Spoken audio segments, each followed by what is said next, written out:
মুখ্যমন্ত্ৰী ডক্টৰ হিমন্ত বিশ্ব শৰ্মাৰ বহু কৈশোৰৰ স্মৃতি জড়িত হৈ আছে এই অঞ্চলত, বিশেষকৈ এই ঘৰখনৰ লগত। আৰু এই ঘৰখনৰ যি মুৰব্বী আৰু এই পুৰণি যিখন ঘৰ আমি দেখুৱাবলৈ যত্ন কৰিছোঁ, ইয়াতে বহু দিন ৰাতি বা বহু সময় পাৰ হৈছে ডক্টৰ হিমন্ত বিশ্ব শৰ্মাৰ শৈশৱ কালৰ বা কৈশোৰ কালৰ।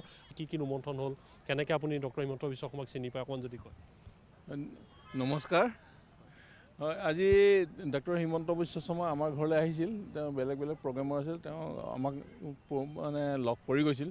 যাই নহওক তেখেত সৰুৰে পৰাই মোৰ লগত ভাল আছিল বা অসম আন্দোলনৰ যিহেতু মই আছুৰ ষ্টেট এক্সিকিউটিভ কমিটিৰ মেম্বাৰ আছিলোঁ আৰু মোৰ ৰুমতে প্ৰায় সময়খিনি তেওঁ থাকে। আজিও তেখেতেও সোঁৱৰিছে যে সৰুতে যেতিয়া লখিমপুৰলৈ আহিছিল, কাৰণ লখিমপুৰত তেখেতৰ বহুত স্মৃতি জড়িত হৈ আছে। প্ৰফুল্ল মহন্ত, ললিত ৰাজখোৱা তেওঁলোকৰ লগত আহিছিল। আহোঁতে পুলিচ বিষয়াসকলে তেওঁলোকক এটেক কৰিছিল। মই আৰু হিমন্ত বিশ্ব শৰ্মা আহি পেলানি মৌডুমীয়া গাঁৱৰ এতিয়া বৰ্তমান যিডোখৰ বান্দৰবাৰী বুলি কয়, তাত সেই সময়ত হাবি আছিল। হাবিত আমি গোটেই দিনটো লুকাই আছিলোঁ। তেতিয়া তেওঁ হাফ পেণ্ট পিন্ধি আছিল। তেওঁৰ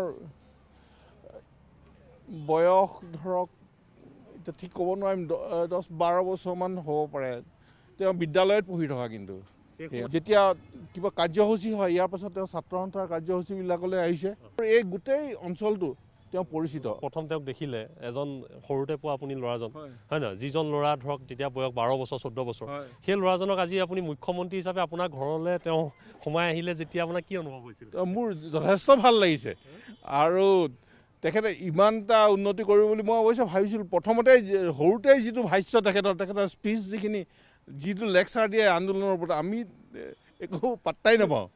এতিয়া আজি এই অৱস্থাত তেখেতে অসমৰ মুখ্যমন্ত্ৰী হৈ আৰু তাতে ভাৰতৰ এজন ভাল লিডাৰ হৈ তেওঁ আজি আৰু আমাৰ নাই, কাকো পাহৰা নাই তেওঁ।